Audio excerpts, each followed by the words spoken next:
dicho que te gustan inversores que van a ambos lados, como David Einhorn o como hizo Ruiz de Alda con el caso de IDF, también un caso muy interesante.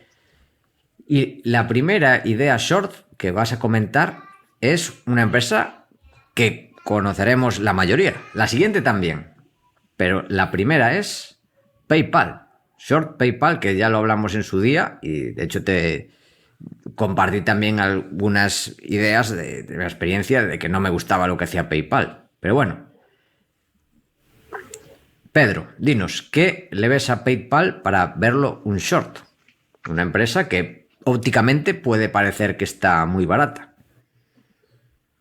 Pues PayPal, y diría en general el sector de pagos, en concreto el de acquirers, está en un momento bastante interesante porque el mercado cree que se está comoditizando el producto.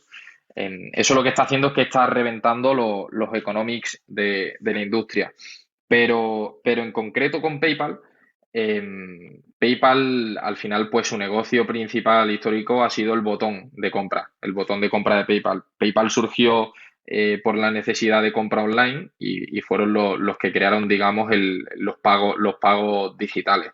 Sin embargo, en el momento que estamos actualmente, el Apple Pay le ha comido completamente la tostada a PayPal y hay cada vez menos gente que paga con PayPal. Luego, tiene por otro lado, tiene dos nuevos negocios que adquirieron, que son, digamos, las tres grandes patas del negocio. Sería pues eso, el botón de PayPal, y luego las otras dos son Venmo y Braintree. Venmo es, digamos, como un Bizum, pero que es una red social. Era una red social donde, por ejemplo, había un tablón de anuncios como en Facebook y de repente te sale, tú le vas a hacer una transacción por Bizum, por ejemplo, a algún amigo tuyo, pues en Venmo esa transacción tú se la habrías hecho, pero aparte saldría en el tablón de anuncios. Periguito le ha hecho una transacción de tanto dinero a tal persona. Em, y crecía muchísimo, o sea, y crece muchísimo esa pata del negocio. Es como el Bizum americano y compite con Cash App, que es de Block. Lo que pasa que yo este negocio no creo que sea posible alcanzar una rentabilidad porque con FedNow, por ejemplo, y con las nuevas, digamos, los nuevos sistemas de pago más públicos y más regulados que están surgiendo, es bastante complicado conseguir rentabilizar los pagos peer-to-peer, que son lo que hace Venmo. Y luego por el otro lado está Braintree, que Braintree es, para quien no entienda cómo funciona la industria de los sistemas de pago. Tenemos por un lado un consumidor y tenemos por otro lado un negocio que vende cualquier producto. Cuando el consumidor le hace ese pago digamos, al negocio, tiene que pasar por una serie de agentes. El agente que representa Braintree se llama Gateway, o sea, como puerta por la que pasan los pagos. Y lo único que hace es, una vez ha procesado el pago, lo que hace Braintree es decir, vale, al negocio bueno, al merchant, le tienen que llegar pues 100 euros por este producto. Entonces te envía ese dinero a tu cuenta del banco. Y ese negocio precisamente se está verticalizando y a la hora de generar más, digamos, más rentabilidad, es muy difícil cobrar más que tus competidores, que son Adyen y son Stripe, porque principalmente ellos son capaces de prevenir el fraude mucho mejor de lo que tú eres capaz. Además de que cuando quieres expandirte dentro o sea, cuando quieres expandirte globalmente y demás, pues necesitas aliarte con un banco o con un tercero. Que bueno, antes de decir esto, porque habrá mucha gente que no esté entendiendo lo que estoy explicando, esa cadena de pagos, o esa cadena de suministro del sistema de pagos, está compuesta principalmente por los dos lados. Está por el del consumidor y por el del merchant. Cuando el consumidor hace el pago al merchant, existen tres agentes en medio. Existe el issuer, que es el banco del consumidor.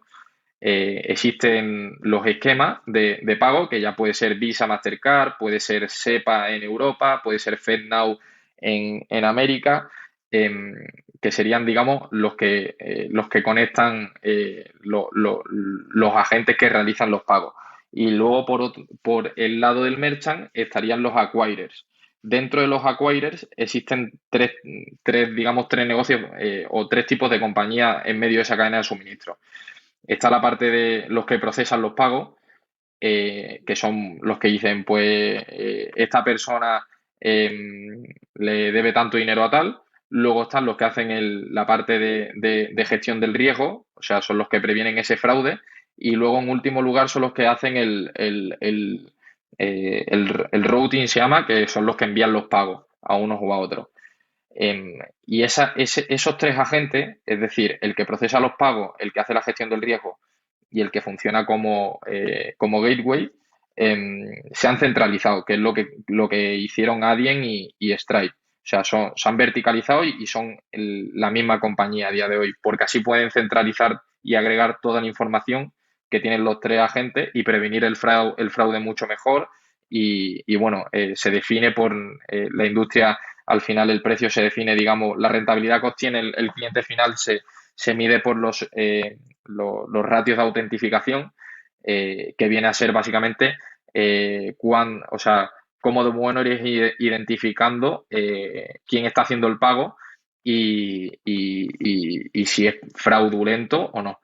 Entonces, una vez explicado esto, que no sé si habrá quedado claro porque es una industria bastante complicada de comprender. Dentro de esa cadena de suministro, Braintree se dedica a la parte de gateway. Y Braintree, digamos que es el negocio que más crece dentro de PayPal y donde se basa toda la estrategia de PayPal a futuro. Y cuando tú no eres capaz de verticalizar esa cadena de suministro, no eres capaz de dar esos authentication rates tan altos como los da tu competencia. Por lo tanto, tienes que bajar los precios. Y eso es una de las razones por las que ha crecido tanto en los últimos trimestres, porque han desplomado prácticamente sus precios para poder procesar mucho más volumen. Lo que pasa que ellos ahora mismo no son rentables. Yo recuerdo haberlo hablado contigo de esto, Paco, y es que por cada nuevo usuario de la plataforma no son rentables. O sea, cada usuario marginal están perdiendo dinero, pero lo están perdiendo a posta porque ese usuario les está trayendo volumen que pueden procesar. Y eso al final lo que está haciendo es que la industria entera se estén desplomando los negocios, pero simplemente porque no son capaces de competir. Y entonces, al no ser capaces de competir, la única alternativa que les queda es desplomar los precios. Y el revenue está creciendo mucho, pero el profit no está creciendo. Entonces, y va a seguir siendo así a futuro hasta que no consigan verticalizar toda la cadena de suministro. Y una vez verticalizada toda la cadena de suministro, necesitas que sea la misma compañía la que verticalice toda la cadena de suministro, porque al final son compañías tecnológicas y cuando tú llevas una política de adquisición muy agresiva dentro de una compañía tecnológica, cada vez se vuelve más difícil integrar nuevas funcionalidades porque cada una de las adquisiciones están pues programadas en un código distinto. Entonces en vez de crear una nueva funcionalidad para todas, tienes que crear una nueva funcionalidad para cada plataforma que tenga un código distinto y cada vez se vuelve más costoso y más difícil competir. Entonces esa es la razón final por la que han terminado desplomando sus precios. Yo algo que también te comenté, y es algo que lo comenté creo que fue en los grupos de debate con algunos alumnos de Cadena Inversión, ya hace un año así, cuando PayPal caía y bueno, digamos que podría parecer ópticamente una oportunidad, era que me llamaba la atención que te mandaba un email PayPal que te daba $5 por darte de alta. O sea, no tienes que hacer nada, solo entrar con tu cuenta y abrirla. ¿Para qué hacen eso? o es mi opinión, porque además no te pedían hacer nada, ni usar PayPal, ni nada, solo usar tu cuenta que ya tenías creada. ¿Qué ganaban con eso? Que a mí nunca me lo dieron. Además, entrabas y lo decía, no has llegado tarde, porque eran a los 1000 primeros. Entonces, que te daban $5 por 1000, les costaba 5000. ¿Qué conseguían con ese coste de 5000? Manipular los mouse, los monthly average users, los usuarios mensuales. ¿Cómo? Pagando 5000, pero al final son usuarios que no hacen nada. O sea, le mandas un email y casi al final a la mayoría no les pagas porque yo entraba y nunca llegaba a tiempo y daba sensación de una compañía que no te aportaba nada y casi te mandaba spam. Y eso en una compañía puntera pues no tenía sentido. Y luego por parte de la venta, en Academia de Inversión, en Godard Research, se usa Stripe. Y en la mayoría de e-commerce que conozco, y en muchos incluso, si quieres usar PayPal, te cobra un extra. En plan, ¿quieres usar PayPal? Vale, pues te vas a cobrar un 1% más. O sea, es una ventaja, una situación de desventaja muy grande, porque no ofrecen nada. De hecho, incluso es más incómodo a veces pagar con PayPal la experiencia que con Stripe y cobrando más. Entonces, pues no tiene sentido tenerlo en muchos casos. Y es una compañía, pues eso, que lleva mucho tiempo muy perdida. Lo único, mi duda es que quizás, una vez que está cayendo y cayendo, ahora puede tener sentido que un competidor la adquiera o una fusión por todos los usuarios que tengan un valor o algo que tenga ahí que pueda tener valor latente. Esa es mi duda. Ya ahora que ha caído bastante. No sé qué riesgos de la tesis short ves en tu caso. Sí, pues realmente es lo que tú dices. Dentro del el value proposition no tiene mucho sentido pagar con el botón de PayPal. Pero de riesgos de la tesis, el problema, sobre todo cuando quieres adquirir otra empresa, es, como comento, el tema de que es tecnológica. Y al ser una empresa tecnológica en última instancia, lo hace muy complicado que los competidores la quieran adquirir porque si no está escrita en el mismo código, pueden ser mil cosas. Hace que al final pues la empresa que la vaya a adquirir no las quiera. Y realmente también habría que ver cuál es el valor de sus usuarios. Es decir, los usuarios se van a quedar dentro de PayPal porque estoy mirando ahora mismo los números bueno, la publicación que subí, porque siempre que me pongo a hablar yo me voy por las ramas y lo hago un poco desordenado. Pero los márgenes brutos de PayPal desde 2013 hasta 2022, hasta el día de hoy, han pasado de ser del 73% el margen bruto en 2013 al 56% en 2022. O sea, han duplicado sus costes, bueno, su margen de costes brutos. Y luego, lo que es súper interesante, que fue una de las cosas que comenté contigo, es que el gasto que hacen en marketing para adquirir, bueno, el CAC, el Customer Acquisition Cost que tienen, ha crecido muchísimo. O sea, está creo que por encima si no recuerdo mal, por encima de 250 veces en 2022. O sea, pagan $250 por cada usuario que consiguen, pero lo que ganan por cada uno creo que eran unos $30. Entonces, cada usuario marginalmente está perdiendo unos $200 a PayPal. Entonces, no sé cómo de bueno podría ser una adquisición. Lo único que yo creo que sí puede ser un riesgo de la tesis es el nuevo CEO, que viene de Intuit y conoce muy bien lo que buscan los merchants, que al final son pues los clientes del negocio de PayPal. Y ahí sí podría él hacer como una reestructuración de la empresa y cambiar el negocio y hacerlo mucho mejor.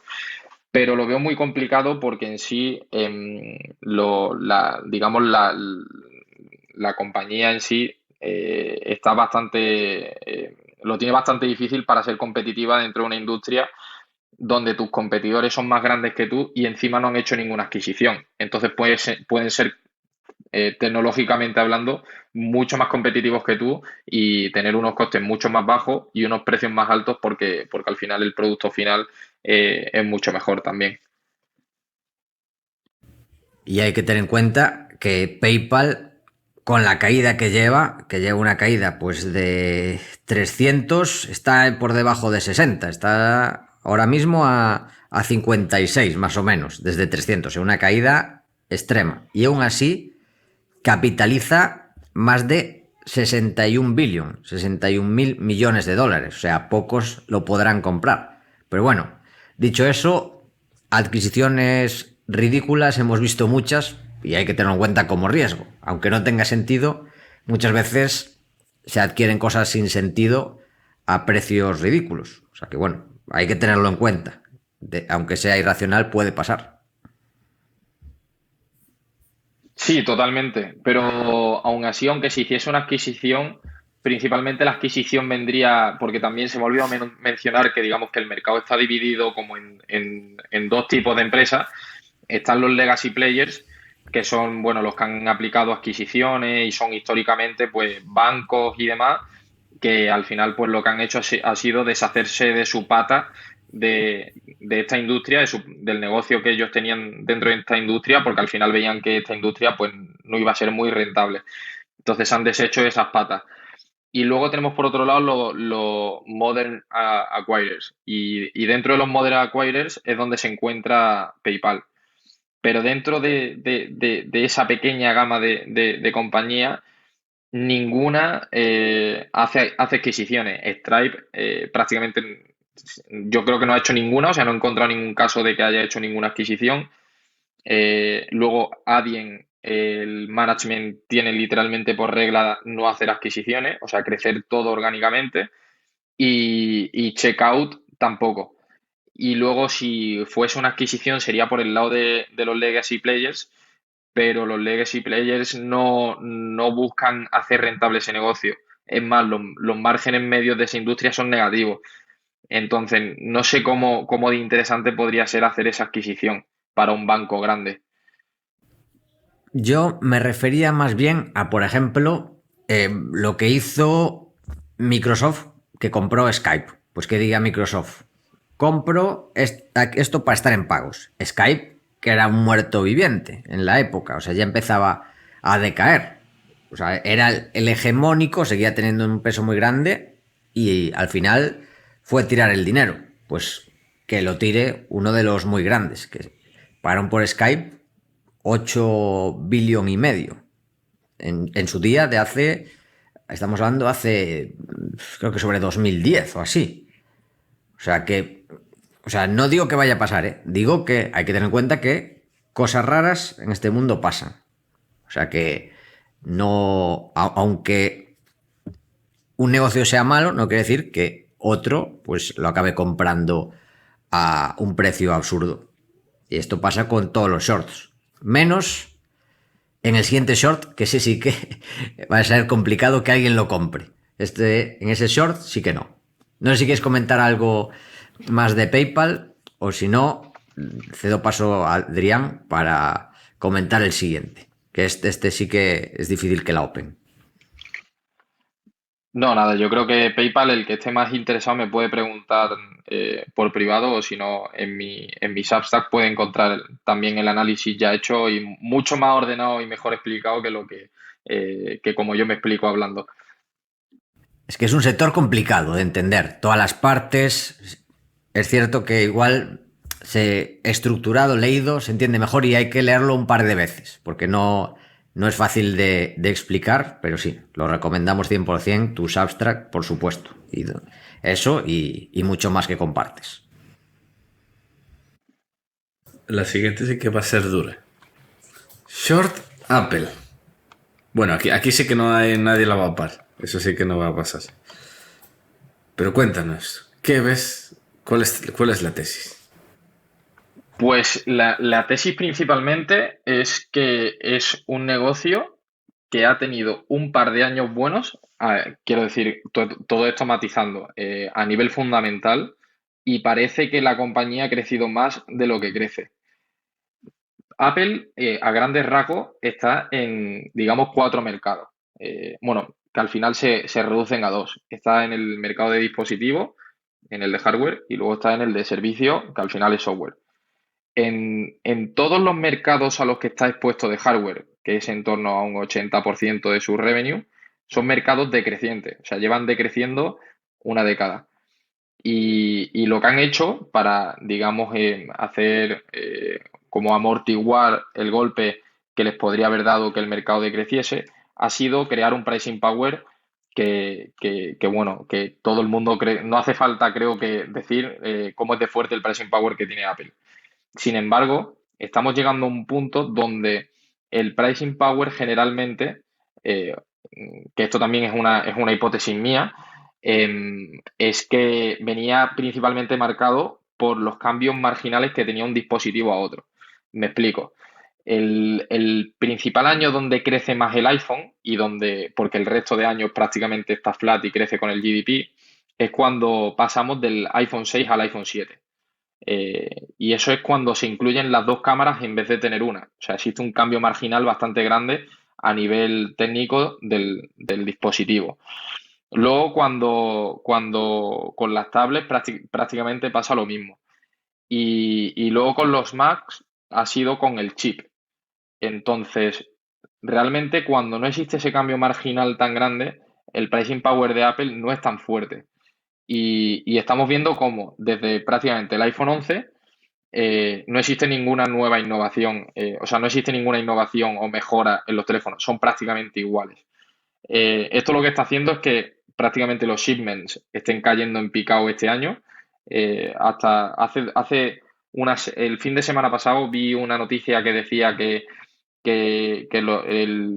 no sé, no me acuerdo de que era una empresa de wholesale que digamos que vendía dispositivos de Apple, decía que habían caído las ventas de este año de los nuevos dispositivos en torno a un 20%. Y al final hay una gran parte también de esa demanda que ha venido, se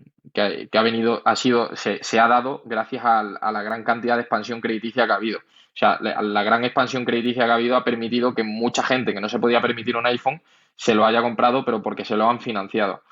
Por ejemplo, ha pasado con las Apple Card, con los préstamos al consumo de Goldman Sachs, que hemos visto como no sé si fue ayer o anteayer, dijeron que esos mismos préstamos habían caído un 50% su valor del libro, porque eran prácticamente préstamos basura. La calificación crediticia de la mayoría de los iPhone o de los dispositivos Apple que se compraban financiados tenían una calificación crediticia subprime. Había más de 30 billion anuales que se dedicaban pues a financiar estos dispositivos, que es en torno a un 10% del revenue. Luego, si excluyes eso más el pricing power, pues realmente la compañía está ante problemas relativamente grandes y la única pata por la que se podría salvar sería servicios, pero servicios crece en torno, no llega al 20% y supone un 20% del negocio. Entonces debería crecer para que el negocio cumpla con la valoración actual, que digamos que excluyendo la parte esa de las compras financiadas y demás, y suponiendo que el mercado cae, el negocio ahora mismo pues está a unas 40-50 veces free cash flow. Un negocio que prácticamente no va a crecer los próximos años. Entonces, la tesis short, así a grandes rasgos, sería eso, que es una compañía a un múltiplo muy exigente, que normalizada no crece. Y no tienes en cuenta también la parte de China, que creo que más o menos tiene el 20% de los ingresos vienen de China, o como le llaman, Greater China, y parece que puede haber cierto boicot a los productos de Apple. Apple está ahí en el medio, porque además dependen de China, que le construyen todo allí, están haciendo malabarismos. Está, por un lado, posible boicot, que dejen de comprar o le compren menos, o que por lo menos deje crecer en China, que es un mercado muy importante, no como Estados Unidos, pero bueno, es un mercado que es el 20%. Y luego que produce casi todo allí. Intenta diversificar, pero claro, no es tan fácil diversificar un producto tan complejo. No haces barras de acero, que bueno, si no lo haces en China, lo haces en India, no pasa nada. No, en China tienes una serie de componentes de tecnología de fabricación que no la tienes en otras partes del mundo. Y lo tiene Apple en eso, pues puede ser un problema que de momento no ha saltado tanto, ambos, pero podrían darse. No sé qué opinas de eso, de la parte de China. Yo de hecho pensaba que la Sí, tesis iba a ir por ahí, que iba a ser por todos los problemas que puede tener en China. no, realmente la parte china lo considero opcionalidad, porque siempre, además una frase que me dice un amigo mío, eh, es cada vez que he dependido en una tesis del poder regulatorio, esa tesis no se ha cumplido. Entonces, prefiero excluir toda la opción, o sea, todo lo que dependa del comportamiento humano regulatorio, prefiero excluirlo de la tesis e incluirlo como opcionalidad. Pero si eso al final se da, también lo tengo valorado y el negocio de Apple estaría no ante un no ante un problemita, sino ante un buen problemón, porque principalmente una de los componentes que obtiene de China es el que permite el procesamiento que tiene Apple y al final es lo que permite, o sea, lo que los usuarios valoramos más de Apple, que suele ser pues ese aguante que suele tener el móvil durante los años. No es como un Android mítico, un Xiaomi que se te rompe a los 6 meses o se pilla y demás, sino que te dura varios años. La cámara se procesa muy bien todo, es bastante rápido, no se pilla, etcétera. Todas esas funcionalidades vienen principalmente dadas por un componente del procesador, que al final pues se encuentra en China, y si eso se excluye digamos, de esta ecuación, Apple prácticamente se quedaría sin producto a nivel de fabricación, y tendrían que pues volver a buscar un nuevo proveedor, diseñar otra vez el producto, ralentizar los lanzamientos de los nuevos productos también, y sobre todo pues no sé si es verdad que no sé si el hecho de que reduzcan su oferta sería bueno o malo, porque reducir su oferta les permitiría también pues incrementar todavía más su pricing power, pero en mi opinión estarían ante un problema bastante grave. Lo que pasa que al final, a fin de cuentas, mi tesis es que es realmente, o sea, es principalmente el mercado. Mucha gente depende su tesis de la pata de servicio, que lo entiendo, porque al final es un 20% del negocio y el TAM es inmenso, pero no creo que esa transición o esa penetración del mercado de servicios se vaya a hacer tan rápido.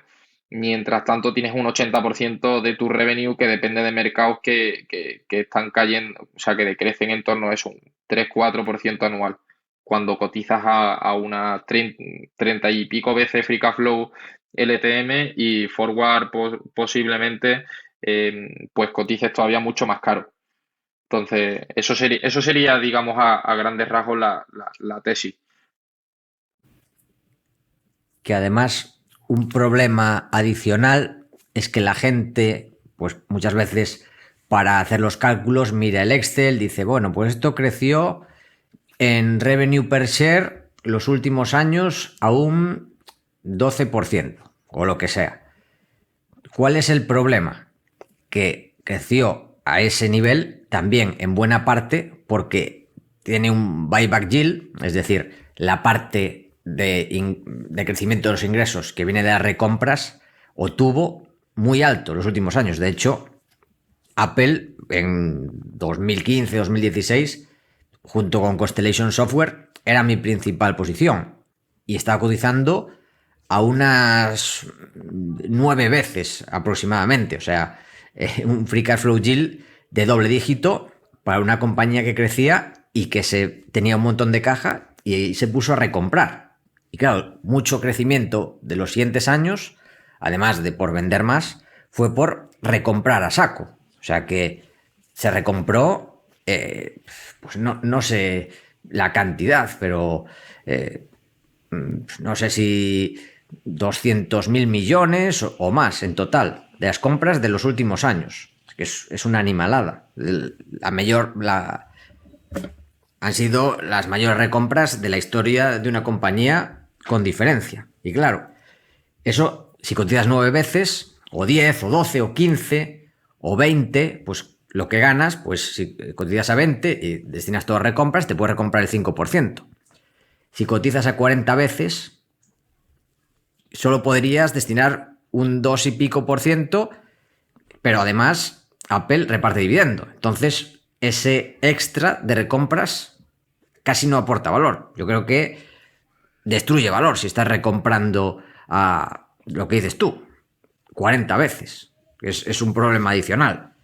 Y luego está la duda, digamos que entre las personas más alcistas con Apple es en el futuro, en que cree nuevos productos y que haga que esté barata en estos momentos. Uno es el potencial coche de Apple, que de momento fue un proyecto en el que apostaron fuerte en el pasado, pero lo cancelaron.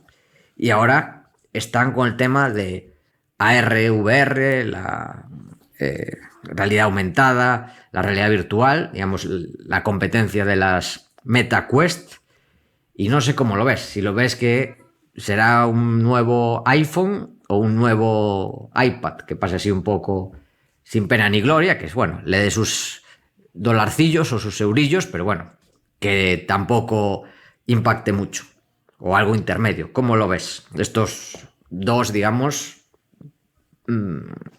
potenciales de crecimiento y de generación de beneficios en el futuro. U otros que no esperamos, porque Apple, lo bueno es que es una creadora de valor. Ha sido una gran creadora de valor en el siglo XXI, que ha sido una locura.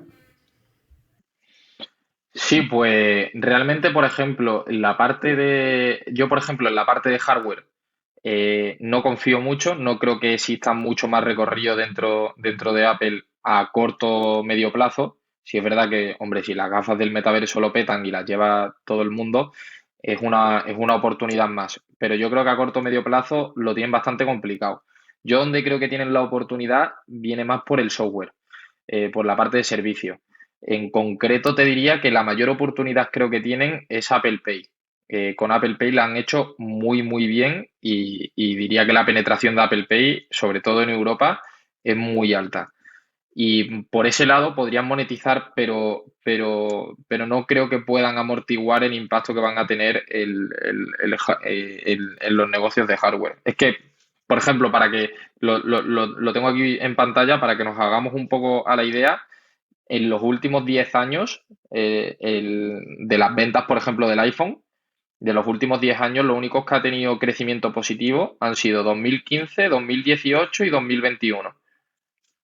Y bueno, y 2022. Han sido de 10 años, han tenido 4 años con crecimiento positivo. Y al final, pues normalizado, no llega casi al 6% anual el crecimiento del revenue. Entonces, si generalmente sus líneas de producto no son capaces de crecer por encima del 6-5% en la parte de hardware, porque en la parte de, por ejemplo, el iPad y luego los accesorios tampoco crecen mucho, y luego en la parte de Mac los últimos 2-3 años, pero por el confinamiento. Sin embargo, no creo que puedan sacar un hardware que pueda amortiguar, digamos, la caída. Sin embargo, en el lado de software, sí creo que Apple Pay, por ejemplo, con la gran penetración de mercado que tiene, si de repente, porque me parece que no es ni rentable a día de hoy Apple Pay, pero si les diese por subir los precios y demás, yo creo que la gente estaría perfectamente dispuesta a pagar con Apple Pay. Igualmente. Y al final, como le cobran al merchant y no al usuario por cada compra que se haga con Apple Pay, yo creo que ahí sí tienen posibilidad de por lo menos amortiguar el golpe a medio plazo. A corto plazo lo veo bastante complicado. Que bueno, hay que decir que aunque en hardware no haya crecido eso, muchos años, de media, creo que existe los últimos 10. Los últimos 10 en revenue por acción, insisto, aquí entra en juego las recompras, digo desde el punto de vista de los accionistas, creció más o menos a un 15% anualizado. Es decir, los últimos 10 años en ingresos por acción y también en beneficios por acción y free cash flow por acción, o sea, más o menos a la par, a un 14-15% anualizado. Esto implica multiplicar en los últimos 10 años por 4, que no está nada mal. Claro, esto viene potenciado por lo que dijimos antes, porque estaba muy barata, compraron como locos y el buyback yield tiró. Y también tiraba un poco más los revenues de la venta más de hardware. Ahora que el hardware está parado, que el buyback yield está parado, lo tienen más complicado, salvo que se saquen algo de la chistera, que bueno, Apple es Apple. O sea que tenedlo en cuenta. Pero bueno, no, lo que está claro es que valoración no parece que sea una ganga, creo que eso cualquiera puede estar de acuerdo, y que tiene estos riesgos a tener en cuenta, que comenta Pedro. O sea que tenedlo en cuenta. Bueno, Pedro, no sé si quieres comentar algo más de Apple.